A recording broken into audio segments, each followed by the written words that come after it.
Hey y'all, it's your girl DJ, creator and founder of the Plan for Keeps Dating app, podcast, and Plan for Keeps Dating game boards. Today I have Jason and Tina Marie Scott, certified life and relationship coaches, co-host of the Love and Beyond the I Do podcast, and authors of the best-selling book, Manifest a Joy-Filled Relationship.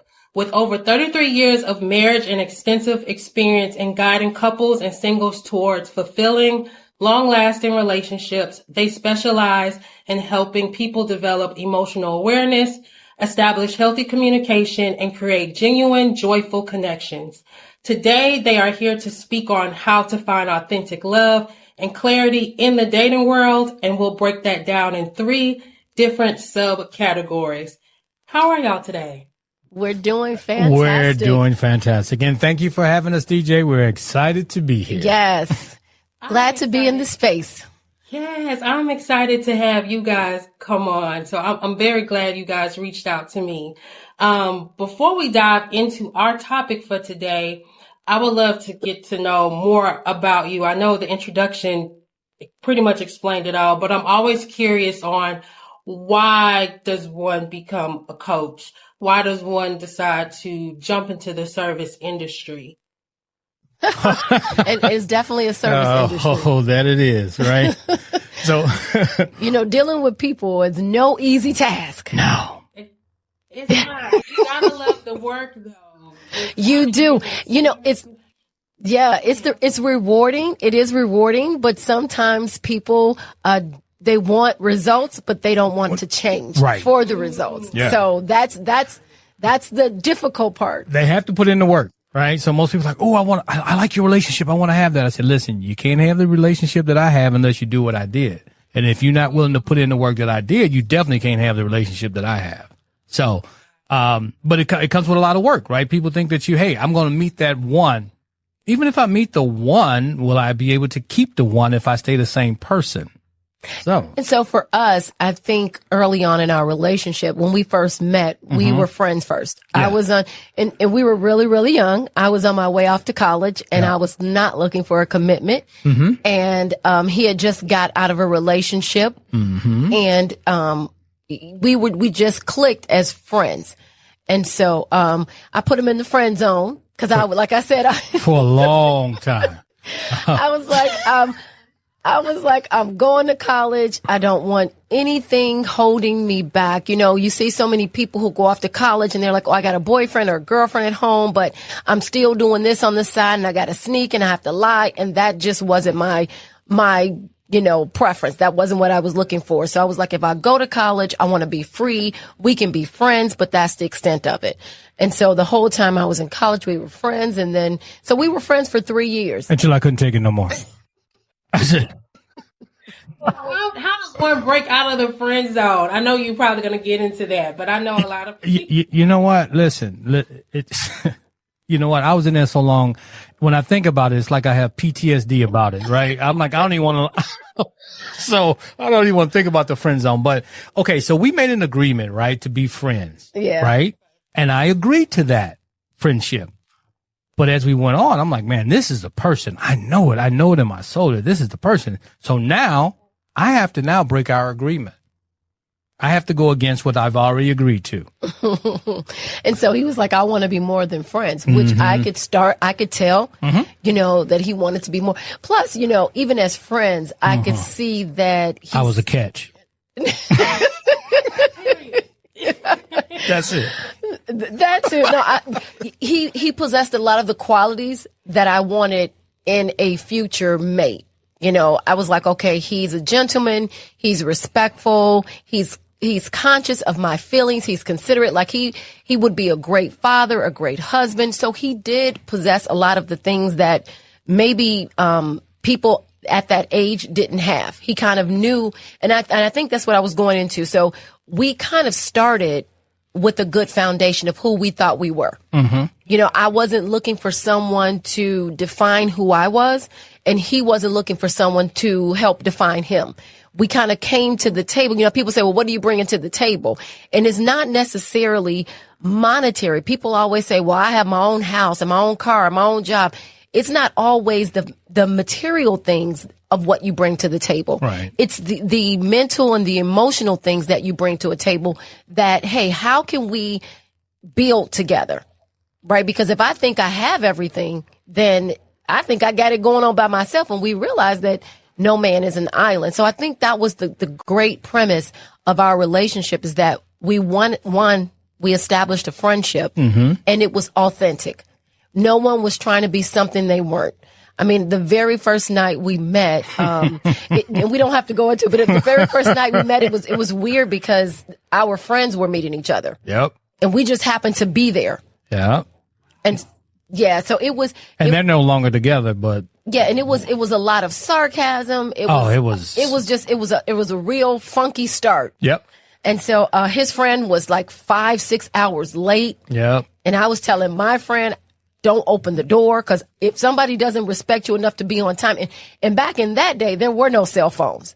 So, you know, you, right. You probably don't even get in touch with that, right? So back then there were no cell phones. I think we had beepers at that time. Yeah, it was beepers, but she didn't have one. Right. And so we didn't have one on us. She's thinking that this guy, I was just happened to be over there waiting until he came. And she was like, well, he's supposed to be here to take me out to the movies. 5 to 6 hours though? Yeah. I think I got there at 11 or 12 in the afternoon, and he didn't come till like later than that, probably like 8 hours. We came later because we went to the movies. Him and his friend went to the movies, where he was the guy was supposed to be taking her to the movies and then out to eat. I didn't know that. So I'm walking into a very hostile situation. Yeah. So I had a chip on my shoulder. So, but that night he and we left just to give them space to get to know each other. And we actually had an opportunity to talk. And so we talked, and, and so the whole night he really talked about his current breakup with his girlfriend, his ex-girlfriend. So we had just came off of a breakup, right, and I was just a listening ear. And I think, like I said, when we start a relationship, whether we're interested in someone or not, when we start off being true to who we are, we have a better chance of connecting. Right? So he wasn't trying to pretend to be someone else. Neither one of us were. Yeah. We were just being ourselves, right? He wasn't even the ugly parts, right? So I'm talking about how I've just gone through this breakup and all these other things, and I'm being very vulnerable and stuff. And she was cool about it. She listened, and we kind of talked, and we went on. It's like talking to a friend. So from that point, we could just talk. We could just talk about whatever it is that came up. We could talk about it. I wouldn't say, well, I don't know how she's going to like me if I say this and all this other stuff. I was just being me, and she was just being her. And I would say, right, starting off on the right foot with me being honest about, hey, I'm getting ready to go off to college. I'm not looking to get into any relationships. And he may not even been thinking that way, but I wanted to get it clear up front. Cause he's like, what are you doing? Oh, I'm getting in a month and a half, I'm getting ready to go to college, and I'm not looking for any type of relationship. And so I was honest. And then he was like, hey, I just came off a breakup. I'm not really looking for anything, so it was, when you start off the right way, you don't have to go back and correct, right? Or you don't have to remember the lies that you told. Right. Right. I got a question before you guys continue. When you work with couples, right, who may have not started out on that even footing, like, how do you begin to help them peel back the layers?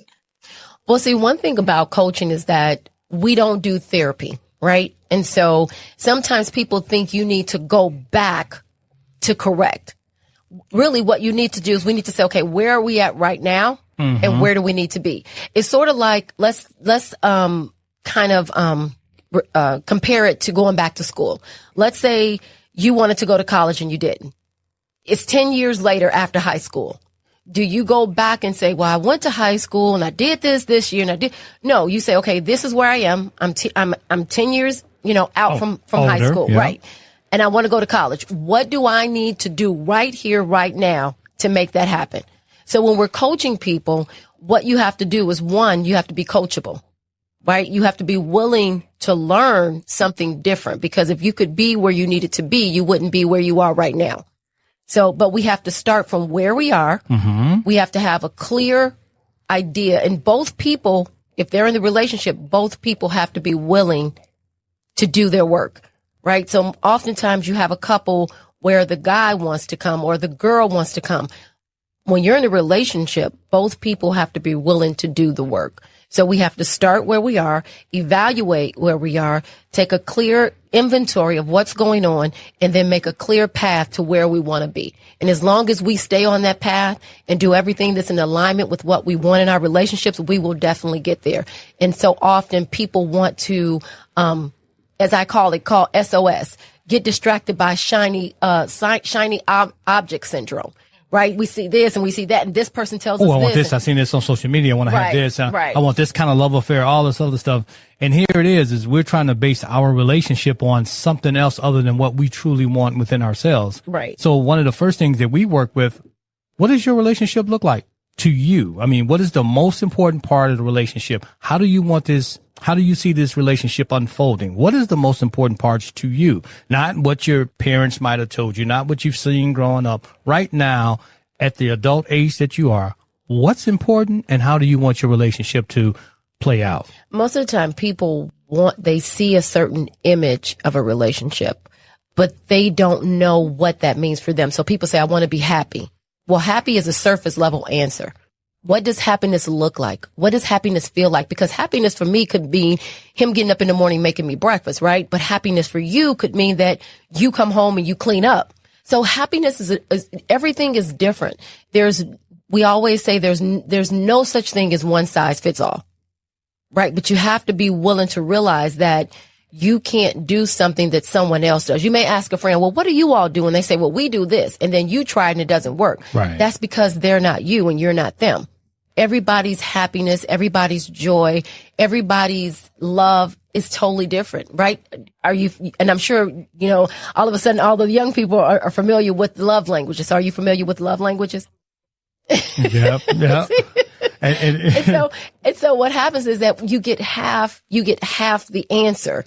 So you meet someone and you tell them, well, my love language is gifts. And so I need you to shower me with gifts. But what we don't realize is that you telling someone your love language is gifts, they don't understand what that means. So we don't only have to know it for ourselves, but your mate has to know what that looks like. A gift could just be the gift of him being there. It could be the little gifts. It could be handmade gifts. Or you could be that person where I need you to buy me something from a store once a week. It could be flowers, right? So we get half the story from the love languages, and we wonder why once we tell, our significant other, our boyfriend, or whoever we're dating, when we tell them what our love language is, and then they're still getting it wrong. Because there's another piece that I think that people miss, and it's not just me making sure that you know my love language verbally, but it's me defining it. What does that mean for me? What does it mean for you? So I want to ask another question that it's a little bit off topic, but still on topic. So, like you were just explaining the love languages and how that's half of the story. Now, I know coaching is different from therapy, but do you tap into things such as how the subconscious mind work? Because I feel like sometimes you could be coaching somebody to do something focus on the right here, right now, but then they can't focus and move forward with what they consciously think they want to move forward with because they have bad habits or things that have happened in the past that is interfering with their growth and progress now. Do y'all touch on that at all? We do. Yes. Well, the funny thing is that everything is intertwined. Yes. So we definitely touch on that Well, because just go ahead and run down. Yeah, I was going to say run down the manifest method that we teach from. Yeah. So, matter of fact, let me see if I have my thing. And I said I was going to. Yeah. So. And I don't make sure I buy the book too. I love to read. So we also deal with universal laws. Right. So the book is based on universal laws. I was looking for the workshop thing I had just Okay. had. Well, I'm going to go ahead there. and talk about, so you asked about the mindset. Yes, that's the first thing that we teach from what we call our framework, which is the manifest framework. Yes. And the first, M is mindset. So we have to get your mind right. We have to understand where you're at, what you're looking for. And we kind of tackle a lot of the subconscious. So a lot of our book is basically based on the subconscious. It's understanding your thinking, Yep, your and your feeling, your actions, your reactions. Yeah. All of those things play a huge role. So when I say that we're here and now, there are issues that we have to tackle, but when I say we're not therapists, we don't have to, our philosophy is we don't have to stay in the dirt. Right. Right. So my thing is we can dig the dirt up. We can find those things that maybe those false beliefs, those bad narratives that we keep telling ourselves. We have to, what is holding me back? What thinking process do I have that maybe I need to reformulate? So we definitely deal with that. So like manifest, manifest. So like he said, the M is for mindset. Right? The A is for awareness, because we can't change what we're now aware of. We can't. So each letter stands for something. So we definitely, and then we're talking about universal laws. What people fail to realize, and you can jump at any time, is that, just like you learned the law of gravity, right? If somebody told you about the law of gravity, you'd be like, oh yeah, I know about the law of gravity. But the law of gravity is not the only law. We have the law of oneness. The law of attraction. A lot of people know about the law of attraction.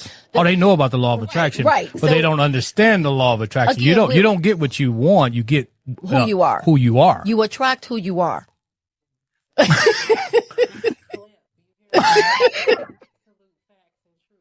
Yeah. So we dive all into the psyche, the mind, the false beliefs, the narratives that we have been taught, what society says. So we get all into that. We uncover it. We, as people say, we dig deep. So the conference that I just came from was mining your gold, right? It was know your greatness, show your greatness. And so in order to do that, we definitely have to dig up those old beliefs, those things we keep telling ourselves, I'm not worthy, or we have to definitely be careful of what we keep saying. Right. Everybody I meet is just the same type of guy, right, same type of girl. There's no good guys. These things are being reverberated into the ethers, and you're gonna keep getting it back. What the universe does is it takes your words. Come on. And it gives you back exactly what you say. And the law of vibration. People don't realize that. Yep. If you're saying there's no good men, there's no good men. The universe is going to say, okay, there's no good men, so I'm gonna give her evidence that there's no good men. Absolutely. Okay. I want y'all to speak on something else really quick. And I don't think this is a law, but y'all kind of spoke on mirroring, like how. Well, that's a law of correspondence. That's the law of correspondence. Could you go into that a little bit for me? Because I feel like that's related. So the law of correspondence is what's within is without. So whatever you see going on in your world, it's mirroring what's going on inside of you. And people don't realize that. So go ahead. So you are somebody who is not attracting, I'm not going to use the word, because I feel like everything comes to us, good, bad, all of that. But what we entertain is probably what's going on in our inner world, you would say, with that law. So let me give you an example. So we would say, like people who are starting to do the work, they're like, okay, well, I heard that I should do these affirmations. So I'm going to say, I'm going to find me the right guy that has money, that has a house, that has this, that has that. So we name all these things. Right. But then in the quietness of your mind, you may be thinking just randomly, man, I ain't gonna find that person. I always get the wrong guy. And you're not saying it out loud, but you're thinking it. And that's what you feel. Or you may say, you know what? Nobody loves me. Like, I'm never going to find love like that. Or I'm not going to be able to be like, we say these things. And what happens is that the work that you're doing, or the affirmations, or the things that you're saying, you see your friends or whatever, those are coming out of your mouth, but it's what's inside, right? It's those things that you truly feel that you're telling no one about. It's what's actually going to transpire in your life. So so what we do is we void out what we want, and people don't understand that. Because you're just saying it. You don't actually believe it in the first place. Right. You're wishing. And in what you're thinking in your inner world too. I believe that's the energy that you're exuding. That's it. That's it. I don't care how much. I don't care how much people sit in front of a mirror and say that you have to convince yourself. You have to rewrite your story, right? So when we're talking about the work, you have to start on the inside. And so when we're talking about good relationships, what people don't realize is that first, you have to have a better relationship with yourself. Chapter 1 of our book is the law of oneness, which means that everything is connected. Right. I'm connected to you. You're connected to me. So how you just treated that lady in the store, the store clerk who may have had a bad day. You don't know what's going on. She may be getting evicted when she leaves work, right? We don't know what's going on with people. So when she was a little testy, you went off. You were mean and nasty and your energy was nasty, but now you want to go out and find somebody with some good energy that's going to attract you. It's not going to happen. We're all connected. And so, I mean, even like what's going on in the world, right? People don't realize that when you try to harm somebody else, harm comes to you. That's the law. That's the universe. We're all connected. The universe is always working. Whether you're thinking about it or saying something or anything, it doesn't matter. First, you think the thought, then you have the feeling, then you speak the words, then you have the action, and then you have the reaction. So it's a whole fall. But it all starts with the thoughts that you have. It all starts in the mind. People don't even realize that they have these habits. It's just going on subconsciously. And you know what? Yeah. Sometimes it's not even your habits. It's the habits of your mom. It's the habits of your dad. It's the habits of your friend when you kept listening. It's situations that you've seen that you said, I'm never going to let that happen to me. Yeah. So you picking up somebody else's baggage, you're putting it in your backpack, and you don't even you carrying it around. So when we talking about, Now, I'm going to tell you, go ahead. I'm going to tell you this quick story. So, a gentleman that I was working with, he said, man, I had the hardest time with my wife. I love my wife and, she's really good. I don't really have a problem. But my uncle, when I was like 11, he told me that you can't trust a woman. And he said, I just don't trust my wife. And I said, why not? He said, I don't know, man. I believe what my uncle told me, that you just can never trust a woman.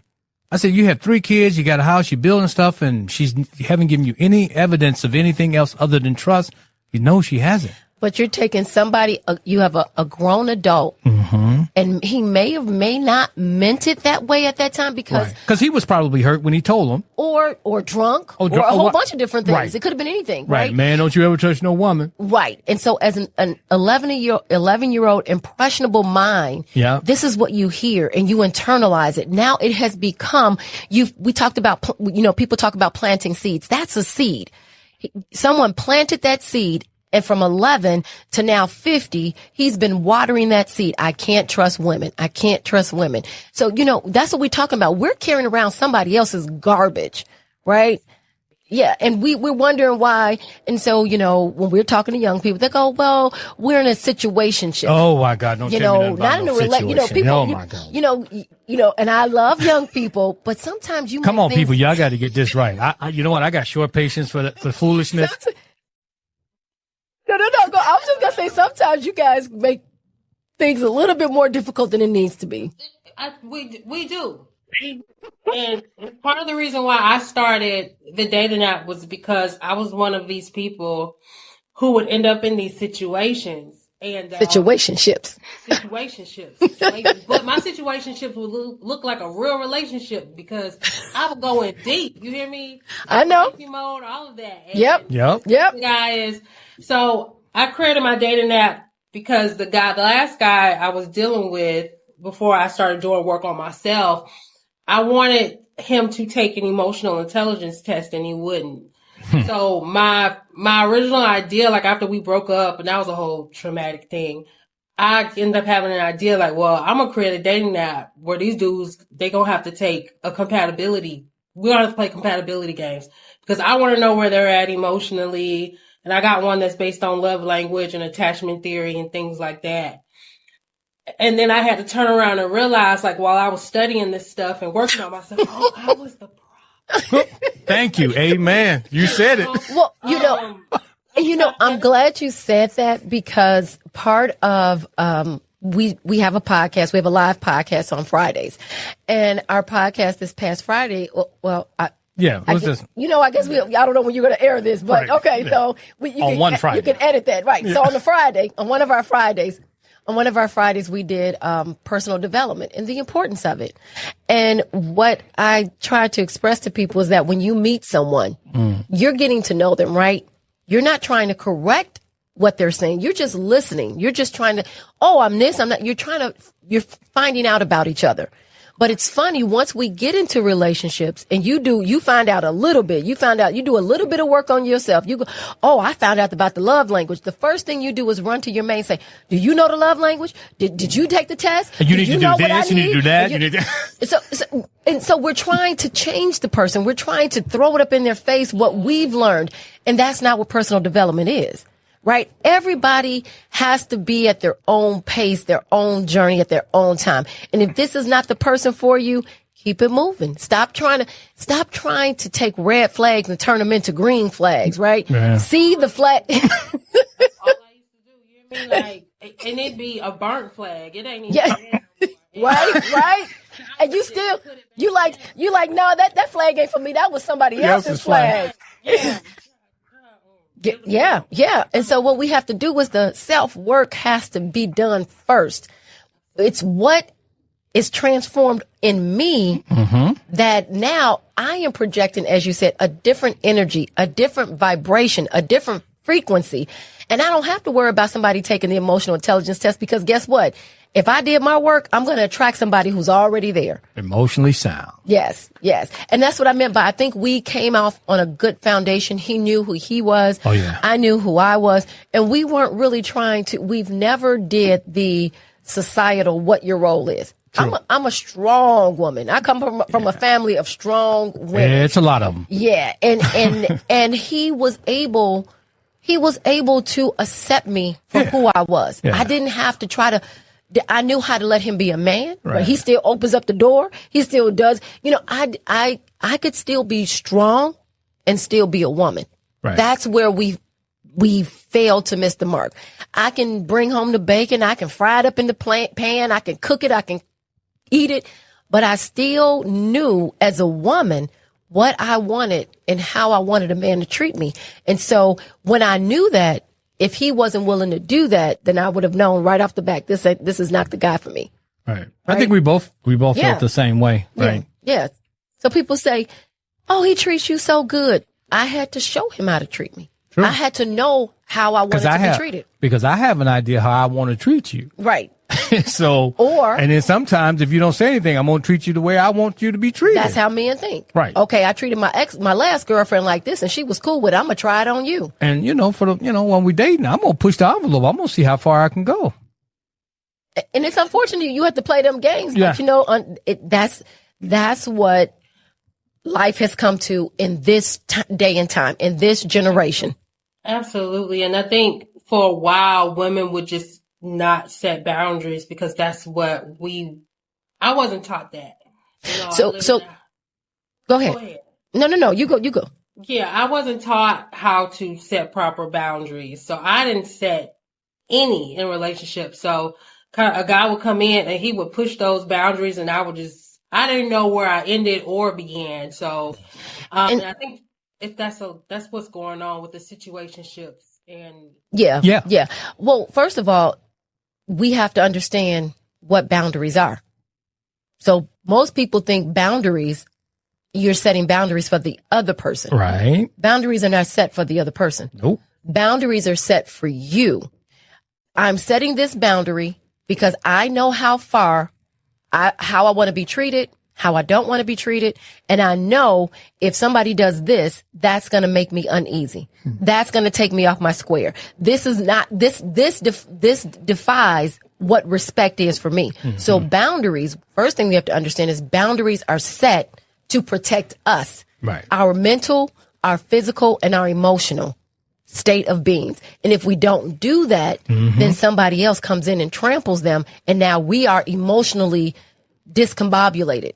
We're mentally all out of whack, right? So, physically too. Yeah. So boundaries are for us to say, whoa, this is not what respect looks like. this is not what I'm accepting. And it's okay. We cannot be afraid to say, whoa, this is not me. You got the wrong one. So you can't be in a relationship for the sake of being in a relationship. Yeah. Like I'm just going to keep going along because, like majority of the time I'm happy. I'm going to keep things going. I want to keep it light. Sometimes it's like you disrespect me on every level, especially when we're out with company and out in the streets. And then you get back and now your self-worth is even lower. Right. But then once you're in that relationship, it's hard to get out because like you said, you don't know where you start or begin. Yeah. So where do you go? Who are you? What do you really want? Yeah, it took me a long time to figure that out for myself. And it was actually going through this journey of actually building a business and pouring yourself into it and learning. See? Learning. And then that's why we say that's where we start. We start with finding out what it looks like for you, each individual, right? Because my idea of being married or being in a relationship is different than what Tina Marie's is, right? So once we sit down with couples and say, okay, give me your vision, give me your idea. And then from there, you can kind of build out.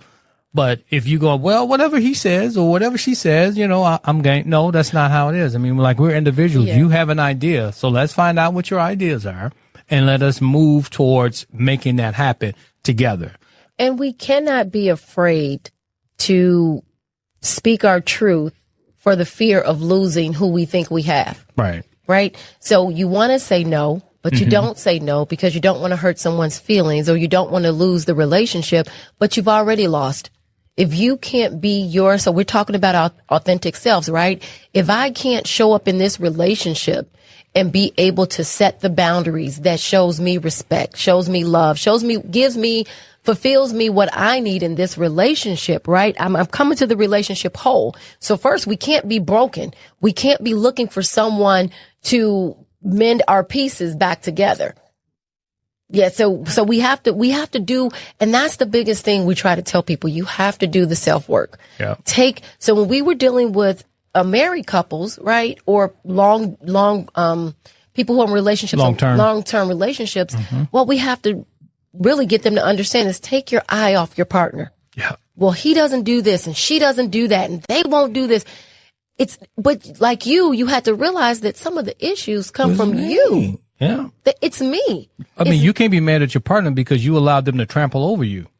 Come on. And you're mad at them. Come on. You make me feel this way. No, nobody makes you feel any way but you because you allow it. And it's not, and when you set the stage right, you don't have to go back and change the scene, right? Right up front, people know, hey, and it's not about, we even had an episode about dumping your purse, right? We're not talking about you meet somebody, let's hook up, let's go on a date and you dump everything. Well, I don't like this. I don't like that. That runs somebody away. Sometimes you got to pull back, ladies. Right. Everything ain't meant to tell on the first date. But what I'm saying is that know who you are, walk in your truth, walk in your identity. And when you show up, it shows up. You don't have to tell anybody what you will and won't take. You know what I'm saying? But we have to realize that we have to allow ourselves to be us. And we can't pretend that what we see in somebody else isn't there. We have to be truthful with who's showing up. We got to be honest with ourselves. Hey, what you saw, you just saw. What they say, believe people when they show you who they are. Right. Believe them. That's definitely a fact. Okay, so I have a 2-part question, and then I want to dive into the topic. So I want to start. Oh, we haven't gotten into the topic. Okay. We have gotten to the topic. That's right. Straight to it. So I want to circle back to the point where we were talking about y'all relationship and how people really just love y'all dynamic. I want to hear in your words, maybe 2 to 3 words on what you would describe your dynamic to be. You give it 1 or 2 words. And then, you said it takes work. What type of work would you say, it would take to have a relationship similar to yours as far as like y'all being together for 33 years and just really enjoying each other? So you could, if you want to, you can define our relationship and then I'll take the work. I'll say love and respect, right? Love for both, I love myself as well as I love her. And I also love the relationship and I also respect all 3 parts, right? that's how I view our relationship. I think that's how we've gotten along so well, because I respect myself enough to treat my woman like a woman. I love myself enough and I respect myself enough to treat the relationship the way it needs to be treated, and also nurture the relationship as well as Tina Marie. So I would say, and then the work that we needed to do. So part of our research when we first started out was we did some surveys, and I surveyed over 150 women, and I did women, he did men, I did women. And I asked them, how many relationship books have you read? I think one person had read and it was a relationship book, but it was from religion. It was, how to be a faithful wife or something. I don't know, something. Something like that. Right. Which you got to be careful what we read. Right. But anyway, so, nobody, right? How many books did your mom read? How many books did your dad read? How many relationship books did you see?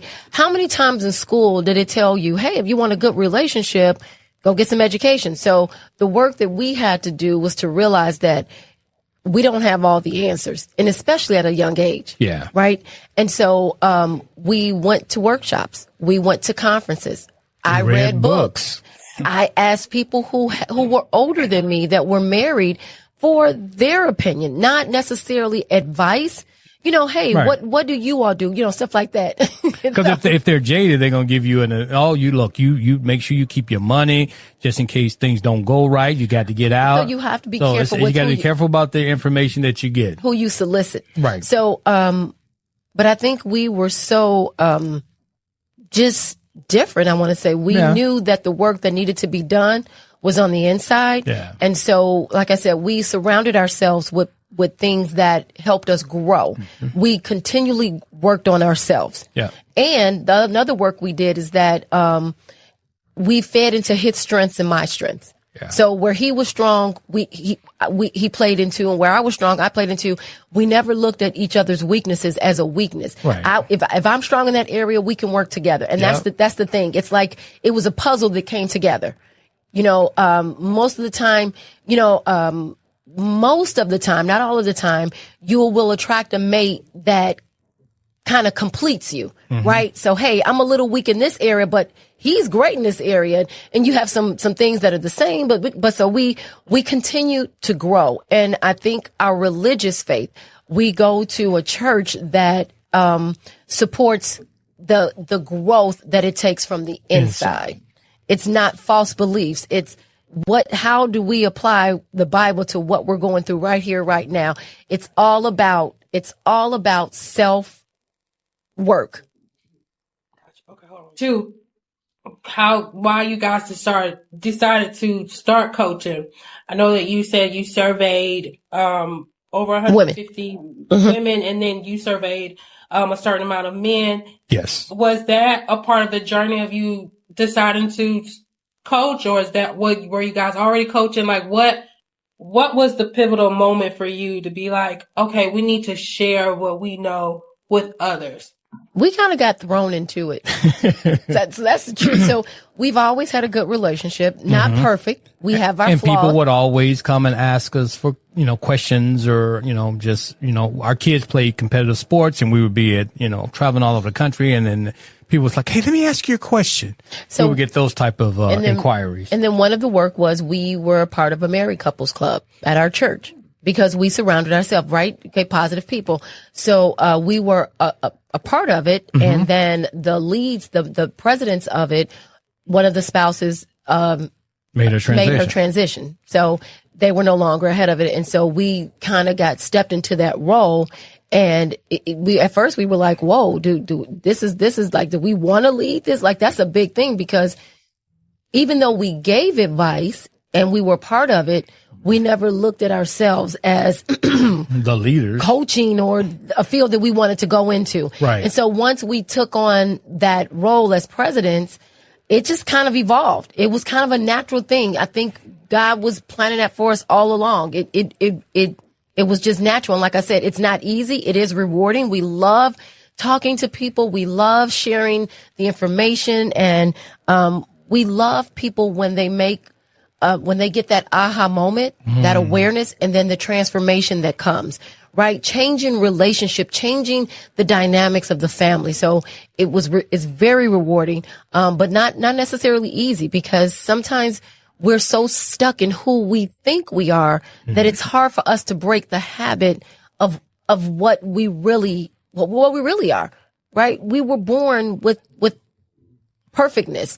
We are perfect, whole, and complete in everything that we do. And then what we pick up garbage along the way, and we make it us. And that's not who we are our authentic selves at the core. So yeah, we did the work. So, and then we kind of got into it through there, and it just kind of evolved, and then they started a podcast. We just kept building on it and building it. Yeah, it was like, oh, you know what? This is kind of a brand. You know, someone's always asked us this, and we should just go ahead and continue to move. And now we're being dubbed at church as the. Oh, it's funny. I was speaking with a young lady. She said, "Well, I'm not there yet. You know, you guys are the love couple, so I'm not there." I said, okay, if you think that, all right.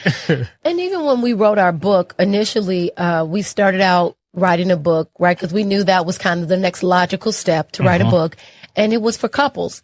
And we were struggling the whole time to get it complete. And it wasn't until we got the word, like God just said, you know what? It's for everybody, because anybody can learn from growth. And if I make myself better. So people say, well, is the book for just couples? The book is for everyone who's looking to have a relationship in life. And that's, like I said, we go to work and we have these strenuous relationships with our coworkers, and we really think it's our coworker. And it's not, it's us. It's not what's going on in your workplace, but how you perceive it and how you attract it to yourself. And what do I need to learn from this? Why do I feel this way? Right? Even our parents, or for us with our children, what is this that I'm feeling? What's this energy? Why am I feeling it? Right. What do I need to learn? Where do I need to grow? How do I need to see things differently? Sometimes, you can be totally oblivious to some negative energy because you're not even on that level. Yep. Yeah. You will avoid all of that. You know how, if it's not, if you're not in that energy, you can't see it, no matter if it's there or not. But if it is, and this is where we get couples to look. If you see it, then it's in you, right? So that means that you're radiating at that same energy that you see, because if not, it would be oblivious to you.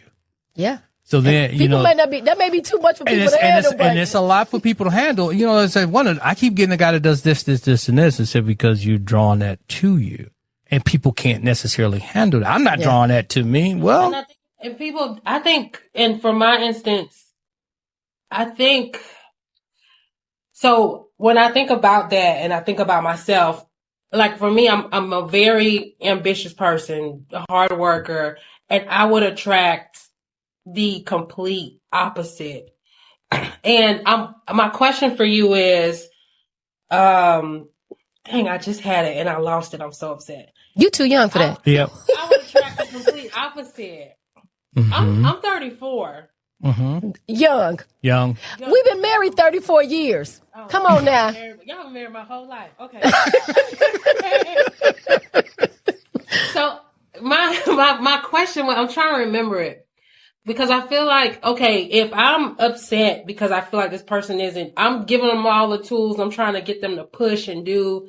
And that's not your job. Nope. So that's not your job. My job. But what would you say is in me that's also in them? See, sometimes it's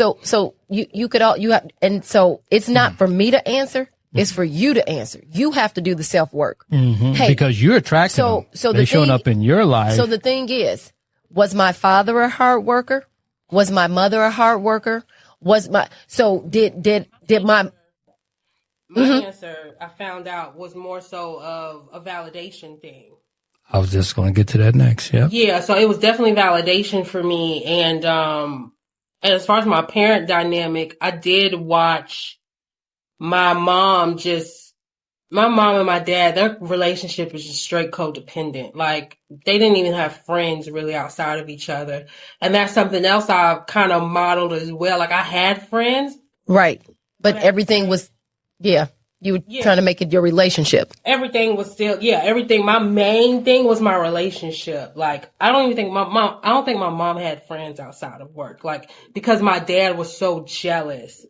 Mine's is really complex because I try to run away from a lot of the things I saw, but then I would end up running right back into it. Right. And we talk about that, right? We see this, we don't like it. So we try to go so far left of it and we end up being the same thing. What we have to do is realize there's a balance. Their story is not your story. And that's what I mean by carrying somebody else's story in your backpack and then putting it on you and making it your story. We don't have to say, I don't want to be like that. All we have to do is focus on what am I supposed to be? Keep your eye on the right thing. My mom's journey is different from my journey. Mm-hmm. My dad's journey is different from my journey, right? But if you do the self work to figure out what makes you happy, what type of person are you? What do you enjoy? We have to find out who we are, and then we will attract the right mate, and we don't have to worry about living our parents' life. Everybody's journey is different, and it's okay. It's okay. And even if you resemble some similarities, there may have been some things that was good in their relationship that you liked. And it's okay to duplicate them as long as it makes you happy. And it's the relationship and the life you want. It was not, but at the same time, I had a dismissive father, so I would get with dudes that were dismissive. Yep. If I was trying to rearrange what happened to me in the past, because I had no way of changing my father. And you ain't got no way of changing them either. Excuse my bad ebonics. Right. But I didn't know that. You know what I'm saying? You think it's subconsciously. It's subliminal. Yeah. Yep. And that's why you keep trying. But even on the conscious level, though, I think people think you using your body, you using your resources, that'll help, like on more of a conscious level. And I learned there first, like, okay, this is not working. And then that's when I started to really dig in deep and I learned from myself what they were projecting out was also in me, because within my world and my orbit, I did have a dismissive father, and I wanted that love from him and never got it. And was trying to get it from somewhere. And the thing is so every time you get into a relationship and they're kind of dismissive, you try even harder to make that relationship work. Yep. And also what we have to realize is that, I'm like you, I just lost my train of thought. Right. We have to heal from that. Mm-hmm. You can't change the past. Right. But you can get to a place where you understand why he did what he did. And how he was, and be okay with it. And for me, once that clarity came to me about myself, it helped me move forward in a more positive way when I was able to peel that layer back for me. But I think I brought all that up to get to your point of, I know that some people will think, well, their issue with the other person is the complete opposite. So no, whatever they got going on isn't in me. But sometimes you really got to go back, like who yeah, exactly. Who was that person, and you love them, and you wanted to know them. Yes. It could even be a classmate. You could have been in the 3rd grade, and there was a girl or a boy that maybe you liked or admired, and they dismissed you. And now years later, the thing is that it's so, when we just keep growing and we don't take the time to do the self-work, we don't know where it can come from. No. But the thing is to figure out that it doesn't have to stay. It doesn't have to define me. Right? I can understand that, hey, wait a minute, I don't like this. This isn't who I want to be. This is not who I was born to be. Because we were truly born to be great. Greatness is within us. And it's when we pick up other people's garbage. You know, like at my workshop, I told them, I said, if you threw away your food from last week, right? Just say you ate some good food last week, some ribs, some chicken, whatever it was. Now you're hungry again. It's a week later. Would you go back in the garbage can to go get the garbage that you put in the garbage can? No. Why do we do that in relationships? Why do we hold on to the garbage? If we throw it away. Don't pick it back up. We throw it away for a reason. And I tell you why. People do that. People don't. I'll let you tell why. A thought popped up in my head too. I'll just say this, and this is something that we teach. Don't negotiate your non-negotiables. When you start to negotiate your non-negotiables, you're asking for problems. If you have a boundary and you start to negotiate on your boundaries, you just gave up your boundaries. No matter what it is, if you come into a relationship and you've been doing self-work and you set non-negotiables, don't negotiate. Okay, so what was your thought? The feeling of familiarity, like you throw the ribs away, the old ribs, but the old ribs are still lingering around somewhere, whether they call in. And that's what I mean by, right. And that's exactly what I mean by we are afraid to break the habit of who we think we are, because that's really not who we are. Because if we were that, it would feel good to us. Right. So we get into comfort, right? We have to see, the thing is, we have to understand that there's the way our brains are wired, right? That there's grooves. That's that habit. That's the familiarity, right? Hey, this is familiar to me. I know even though I know what it feels like and I don't like it, I'm still going to rest there. Because I know what it feels like. I know what to expect here. But the other thing I want to tell you is that what we share is that when you're growing, when it feels uncomfortable. When something feels uncomfortable, you're growing. It's sort of like trying to put on the same shoes you wore in the 3rd grade. Come on now. I see, and we can't do that. So when we grow, when our feet grow, we have to get new shoes, right? Mm-hmm. When our bodies grow, we have to get new clothes. When our relationships, when we do that self-work and our inner soul grows, we got to grow. We got to get new people, new situations, new experiences, so that we don't get stuck in the familiarity of what used to be. We've done the work. We're moving forward. You say, you know what? And that's where when I say, when in the quietness of your mind, right? It's not what you say, it's in the quietness of your mind. That's when it comes back. You say, oh no, baby, I done did the work. I'm sorry, you got the wrong address. That person don't live here anymore, right? See? That's yes. Yes. For a few years. Yes. Okay. So we are going to dive into the topics. The first one. Everything is related. We all in the same topics. Yeah. Everything is related, but I think you can give some tips and stuff with these extra tips. So, dating with intention, how to attract the right relationship. Do you have any tips for singles on clarity? I know that's all we've been talking about, but anything in particular that you can think of, like, to help singles out here dating right now to date more intentionally? So this is what I say, like going back to what we said in the beginning, be authentic. And what does that mean? That means don't negotiate your non-negotiables. Mm-hmm. Don't go looking for what the person can bring to the table. Be the table. Let your aura, let who you are speak for yourself, right? I often make this comment when people say, I'm a Christian. Oh boy. That usually means they're doing something that's not very Christian, right? If you got to tell me you're a Christian, then obviously it's not being displayed. My thing is, be what you say you're going to be, who you are. Or be who you're seeking, right? Don't say, I want somebody that's loving, caring, and all these wonderful attributes, and you're none of it. You can't attract it. So you... Mm-hmm. You go ahead. No, go ahead. So within this topic, I think about my old self. Like, I think about myself, I want to say maybe 10 years ago. And you think you know yourself, you think you know yourself, but when I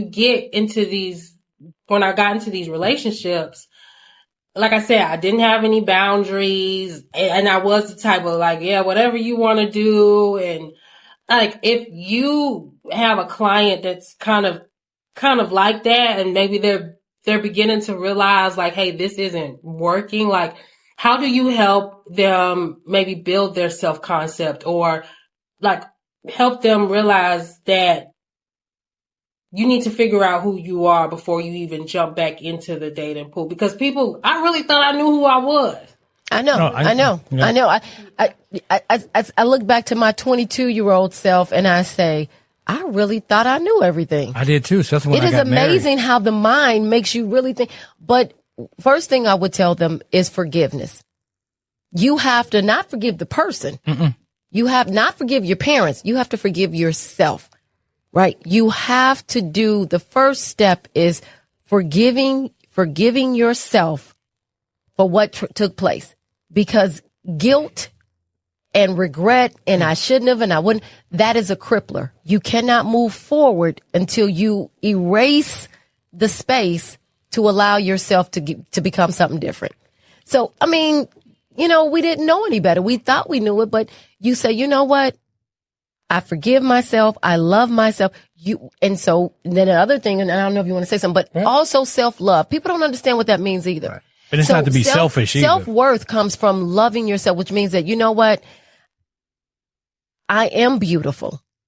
And I can't compare what my beauty looks like to someone else's beauty, because my beauty doesn't just radiate from the outside. It radiates from the inside. And I don't have to bend and be something that I'm not to be beautiful. So and it's hard for us to look in the mirror and really talk to ourselves the way we want other people to talk to us.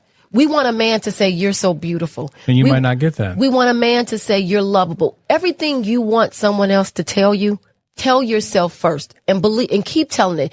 It may take some tears.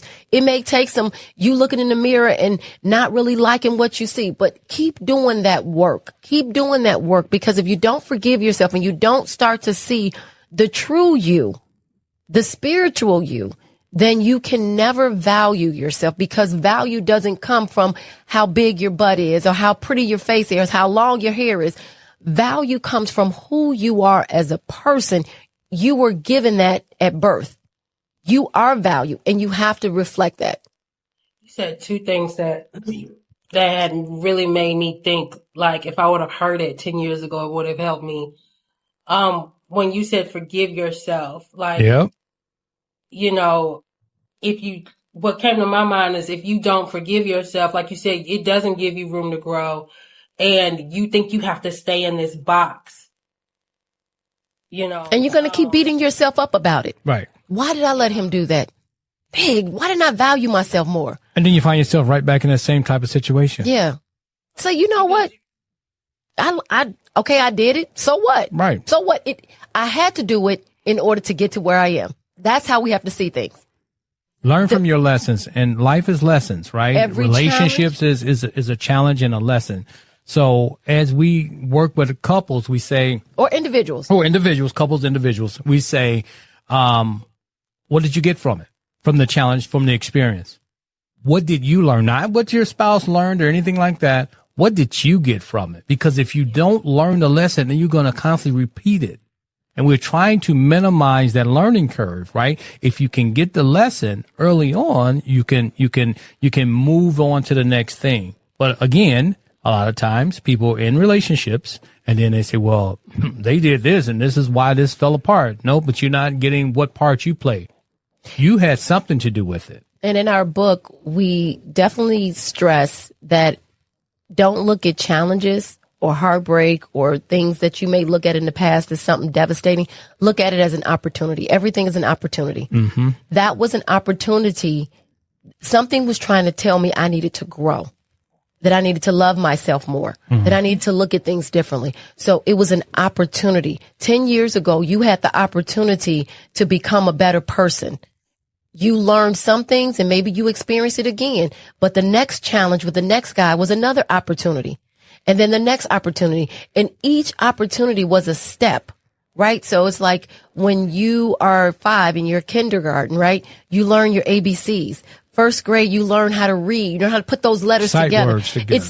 These are opportunities. These are stepping stones to where your greatness is leading you. But when we stay back there, we can't grow. We have to look at them as they were just opportunities. That's a beautiful way to put it. And I think, like I said, to kind of help people get out of that mindset of, this person put me in this box. And when you're somebody who wants to be loyal to somebody, you stay in that box. Yeah. You know, it's not serving you. But no, right. You can flip it and look at every person you deal with as an opportunity for growth. That really can change the trajectory in a lot of people's lives in regards to building relationships and growing with people in general. So, Yeah. Yeah. And really what is a sure sign of it is for people out there who may have been in, maybe unhealthy relationships, right? And they're blaming the other person. They know they have taken these opportunities and grown when they can look at the other person and say, thank you. Thank you for that lesson. Thank you. When you don't hold any grudges, when you don't hold any ill feelings, when you actually see that person again and you have so much love in your heart for them, that's because you're not holding on to what happened. You have released them. And, so we talk about being free, right? Right. I want to be free. It's just like slavery. When we chain ourselves to the experience, we're in jail. We've imprisoned ourselves. Yeah, you stuck there. Yeah, Right. Yeah. Right. You can't see any way out. Break the chains. Break the chains. You free. You forgive you. You forgive them. You forgive Give the experience. situation. Yes. And you say, thank you. I learned from it. You take time to sit in and go, well, wait a minute. It had nothing to do with the person. What was I doing that gave them the indication that it was okay to treat me this way? Right. What was it? And release it. Yeah. Release it. Send it back to the nothingness in which it came from. That's it. That is it. Okay, I'm going to dive into the next one. Emotional awareness for successful dating. How understanding and managing emotions can improve dating experiences and lead to more fulfilling relationships. Now, I know for me, thinking of this topic, what really started to help me shift my mindset and move out of this box that I felt men put me in and I felt I needed to stay in was paying attention to how my body felt like when somebody would ask me something that I didn't want to do, or that I started really paying attention to my body, and that built my kind of like just my emotional awareness to how I actually felt, just about like the relationship and about people. Because like I said, I was raised in a household that was very codependent, and whatever the person, like with my mom and dad, whatever my dad wanted was that was it. You know what I'm saying? Or it was going to be a lot of arguing, fighting, drinking, like Right. very chaotic household. And I know for me, I just wanted to avoid that at all costs in my relationship. So I just did whatever. I just did. And when I started paying attention to just how I felt and realizing that those my feelings in my body weren't normal, and the situations that I saw in my household weren't normal. Right. So I thought it was normal. Exactly. We all do because we don't know anything That's else. all we saw. You just thought of a little bit. Yeah, that helped me, but I'm not sure if that's what you guys would. Emotional awareness for successful dating. What does that look like when you're out here trying to improve your dating life and using emotional intelligence and emotional awareness? So you want to go? So emotional awareness, just awareness, right? What is it that you want? Like again, you talked about that feeling in your body, that intuition, right? That's that innate power within you. We're kind of blurry. Mm-hmm. Yeah. I think it's picking up on the book. That innate power that you have within yourself, right? And then you go against it. That's when we lose the emotion. Then we take emotion and have resentment. So we resent the person for doing an act that we didn't want to do in the first place, but we didn't have the courage enough to say no to something that we knew that we didn't really want to do. So you have to be emotionally aware. You have to be emotionally mature to say, I'm not good with this. I mean, like, it may break up the relationship. I may lose you. Or maybe not, but they probably pushing the envelope at this point because you've agreed to everything else. But you just have to be aware of who you are and stay within your emotions. It's not the end of the world to say no to something that you feel uncomfortable with. And I was going to say, when we talk about emotional intelligence, what it is really being in tune with being able to control our emotions. That's what emotional intelligence is. It means that not allowing other people to knock you off your square. So it doesn't matter what you say to me. Mm-hmm. I know how I'm going to receive it. I know. So we have to be mature enough to figure out, well, I grew up in a household where we screamed at, I'm just, as an example, right? Someone may say, I grew up in a household where my parents screamed at each other and that was how we communicated, but that's not communication. You see, and so now it's not effective communication. And so now you get into a relationship and you're screaming and hollering and everybody on the block knows what's going on in your house. And what we don't realize is that you're really not in tune with your emotions. You are allowing anything and everything to dictate how you're going to feel. That's not being mature. That's just like saying, I can sit on the street and say, hey, how do you want me to feel? And this person tells me how I want. And how do you think I should feel? And so when we're talking about emotional intelligence, we have to we have to do the inner work. Why do I think the way I think? How do I stop thinking that way? Mm-hmm. What type of work do I need to do, to become mature enough to stay in control of my feelings? So if I'm feeling overwhelmed and I'm feeling anxious or upset, how do I effectively communicate that to my partner in a way that maybe they've never even understood? And now I'm bringing it to them where now we can actually talk about things instead of, walking away or blowing up or cursing each other out or, in a very unhealthy, destructive way. How do we change the narrative? And so when we're talking about emotional intelligence, we actually have a 20-question emotional intelligence to help people to get to know each other more emotionally. Right. On a deeper level, not just, what's your favorite color and all that other crap, but just more emotional depth. Yeah. And the thing is about sometimes, especially as men, they're not raised to share their feelings. How you know? Well, that's true.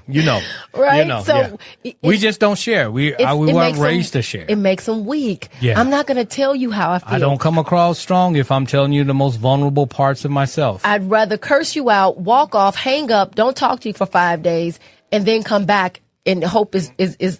And that's how we deal. And that's how relationships are unhealthy. It's like, what do they say? It's like sweeping the dirt under the rug. Yeah. The dirt's still there. Eventually the wind is going to come and blow it back up. It's not like it has dissipated. It's still there. So when we're talking about emotional intelligence, one, we have to know what it is. And it requires us to be in control of our feelings, not wanting somebody else to change and then maybe apologizing to us for how we feel, but us being in control of us. And no one has control of your emotions but you. You can say whatever you want. That person made me mad. No one has the power to make you feel any way other than what you want to feel. Absolutely. Got you. Now, in regards to once you build that emotional awareness muscle, emotional intelligence muscle up, how does one use it in the dating phase, meeting new people? How will it help with just them managing to find that fulfilling relationship? What I would say is, and when you become emotional intelligent, right? Mm-hmm. When you become emotionally mature, emotionally aware, there's certain things you're not going to allow right off the back. Yeah. So actually, you won't even attract them because it's not even. What are we talking about? They know not to even come over to you to even say anything. Absolutely. So you won't even attract the immature, emotionalist type of individual. It's like the energy is just too strong. And you know that you've done the work. You don't have to ask someone if they've done the work. You will know. Yeah. You will know. And then if you meet that person that may have not done as much work as you, but you can see that there's possibility in them, that doesn't mean that you have to teach them. It means that you can inspire people by your actions. Right? So people don't look at what you say. People look at what you do. So you may attract a mate that may be looking to get to where you are. We have to be open. Everybody's not at the same place at the same time, but we have to be willing to say, hey, this person, they're looking, they're seeking. So I can allow them the grace that I allowed myself. And if it works out, it works out. But sometimes we want so much all right here, and we're not willing to give people time to grow. But if you see potential, if you see that person is really genuine, authentic, and they're really trying, because people are seeking to become better. And so if you may be attracting a person that's your energy is like, I'm growing, and that person goes, wow, I see something in them. They can help me to get to where I need to be. So it helps in the dating pool because the nonsense people will fall away. Yep. People who are truly about finding connection and relationships and finding that person, they're going to find them because you're doing the work, or you can help them. They may say, well, you know what?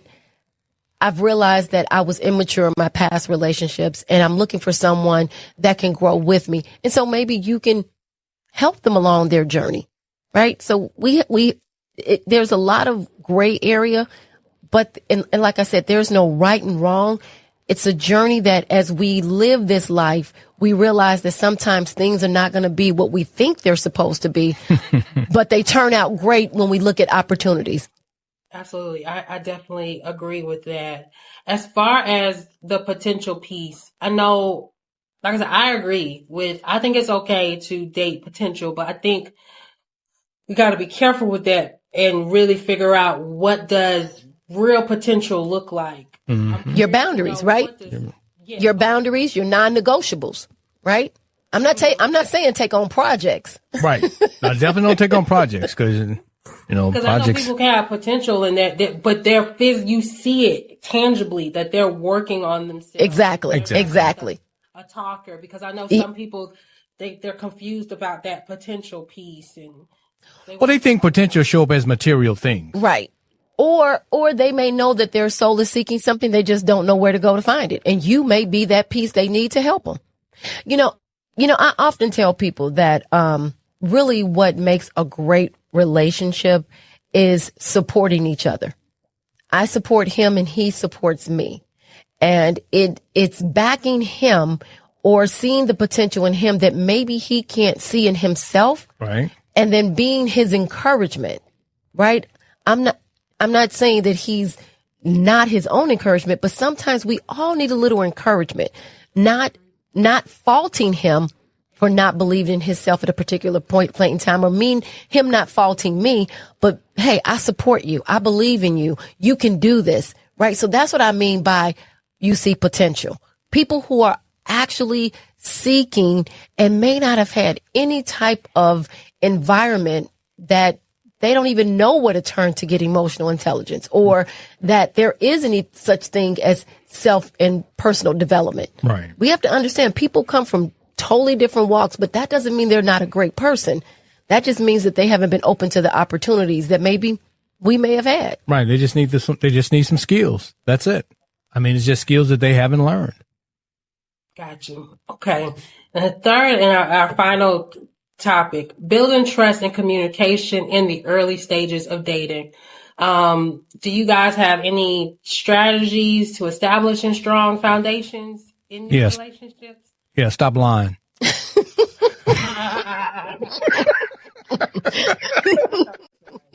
Yeah.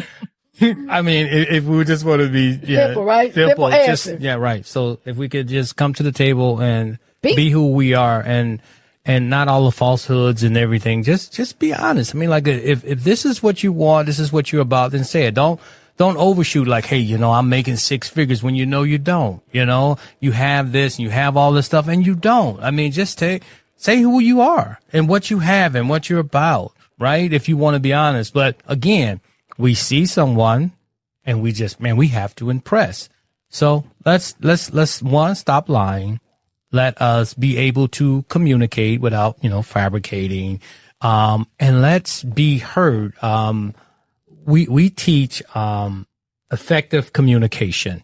But it's something that you have to, it's applied communication. What is it? No, so we teach effective, right? It's effective communication. But it's one thing about knowledge, but it's applied knowledge. It's applied knowledge, right? So you have to, right. So when you go to say that you know how to, communicate, and that can be misinterpreted, because when we're not communicating, we're communicating. And sometimes when we're communicating, we're not communicating. It's tricky, because my form of communication is different than Tina Marie's, right? But we're communicating. We may not be getting along, but it's a form of communication. So the fact that you're communicating, making sure that you're on the same wavelength. And I think, and I use a play and catch as an example, right?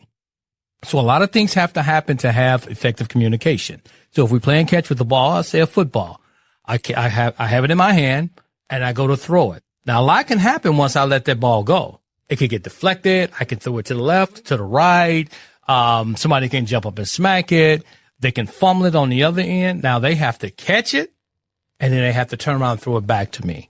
And if they can throw it back to me and I can understand, then that is effective communication. But what happens a lot of times is the ball goes in the air and all hell breaks loose. And then we're saying we're communicating. Well, one of the, a book that we've read is that the one thing about communication is that people think it actually has happened. That right? Right.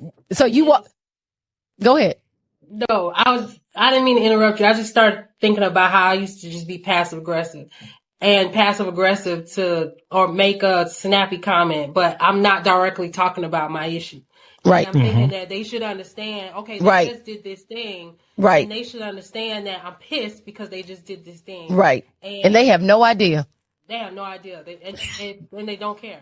No, you just threw the ball and it's just hanging in there. Right. You threw the ball. He turned his head and it kept on going. Right. It's so exactly. So, but for trust, to build trust is that, the older we get, the more experiences we have. And so, I'm not saying that you have to come and bear all of your dirty laundry, but it is good to be honest up front. Like we talk about being authentic, right? It means me showing up saying, hey, this is what I'm looking for. I'm looking for somebody who maybe wants to grow with me, or someone who does this, or someone right. Being honest. Somebody tells you, hey, I got 3 kids, and you go, well, let's see if we can make it work. And you know already you don't want that. Be honest. Don't waste somebody's time. Be honest. And if you're not sure, then say, you know what? I've never dated someone with 3 kids. Let's see how it goes. And then we can kind of take it slow. Let's get to know each other. But let's see if this works. But we have to be honest up front. Trust is established. And if you're trying to find someone just to fill the time, let that be known, because now you're getting into lies and somebody's going to get hurt. Right? Somebody's going to get hurt, or you block your chance of finding your tribe, your person. Exactly. You're out here just trying to fit into Exactly. Wasting time.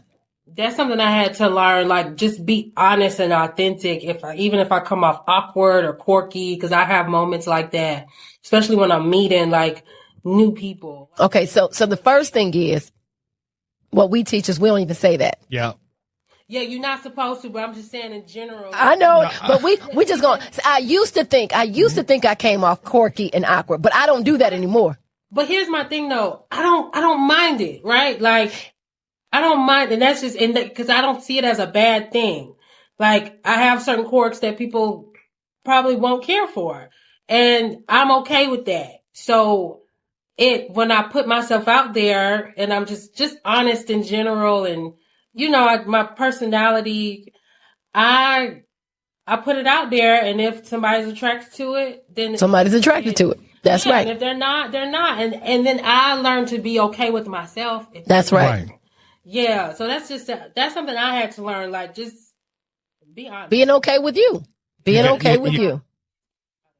Yeah, you're right. Because even if you suppress it early on, it's going to come out later. It makes no sense to try to hide it. If you like it, it makes no sense to try to hide it. This is who I am. I can be a little quirky. We all quirky. Yeah. We all got some quirks with us. If somebody tell you they don't, they lying.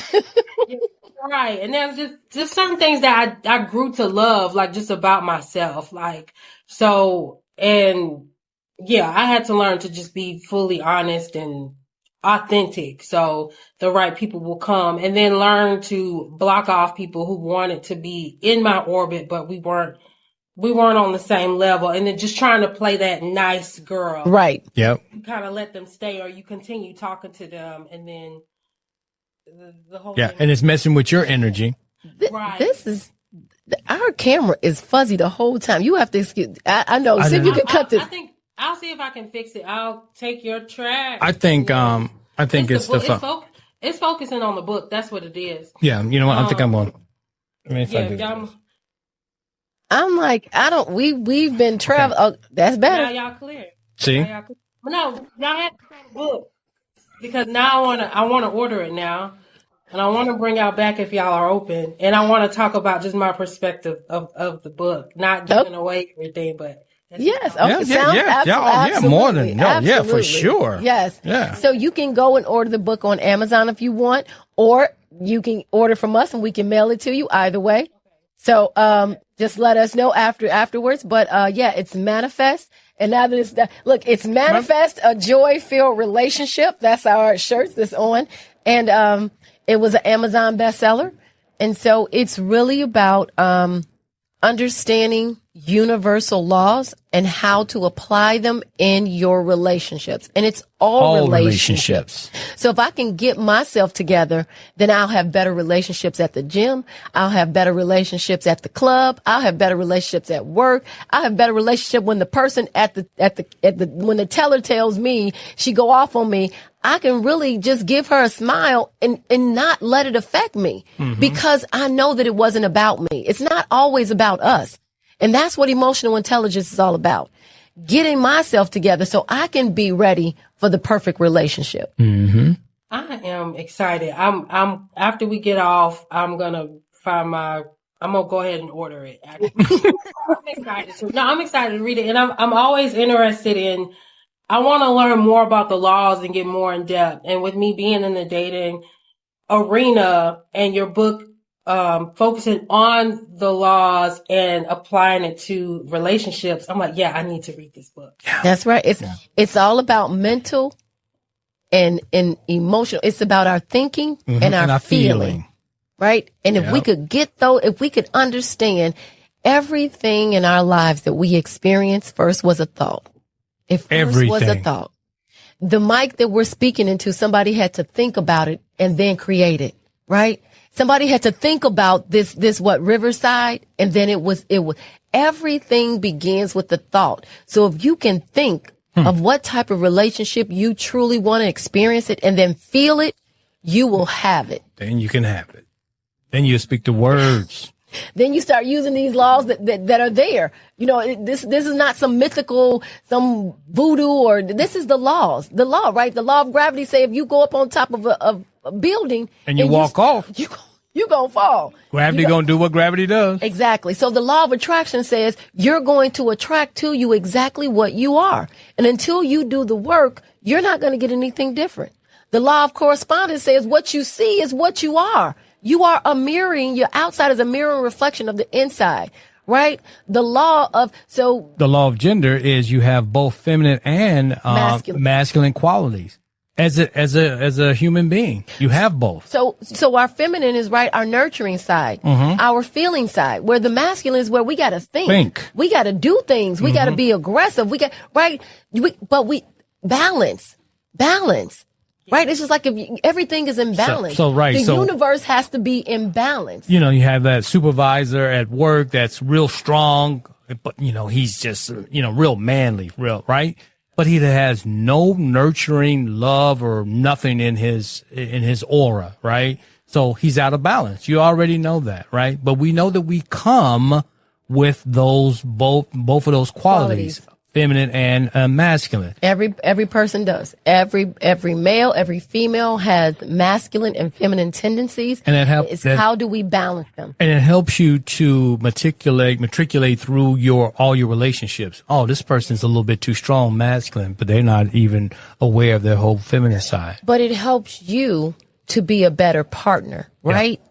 So if your mates, like some women say, well, I don't like men who are oversensitive. But you have to understand then maybe he had a real dominant father. And so he went way left. So we have to understand that everybody has these qualities. And when I can balance them in myself, when my thinking and my feeling aligns with what I really want out of life, balance is when we get the type of relationship that we want. Good stuff. Jason and Tina Marie, I want to thank you both for your time, the energy you both brought to the podcast. Well, thank you.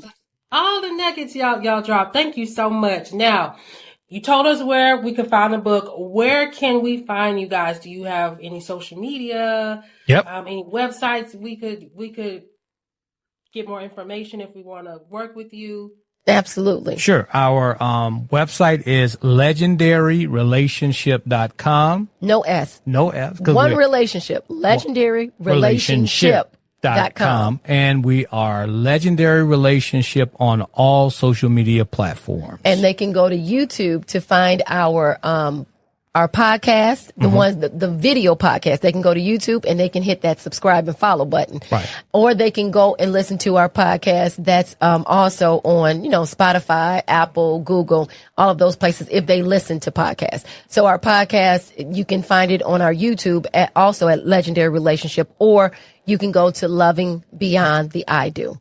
So it was like, when you get married, you say I do. Yeah. It's loving beyond that. Yeah. Loving beyond the I do. Because that's when the work really starts, after we say I do. Yep. I'm going to have all of those links in the show notes. Thank you. Thank you for having us. Yes, It's been a pleasure. I love We've having really conversations, enjoyed it. right? Yes. Spreading the knowledge, right? We just got to be open to it. Yes. Absolutely. And I want to thank all of the listeners and viewers for tuning in. Don't forget to download the dating app Plan for Keeps. If you are interested in a dating game board that will help bring you closer to your partner, or a game that will help you with identifying if a person may be right for you once you get in the third or fourth date, go ahead and check out the dating game board that we have on our website. All links will be in the show notes. And until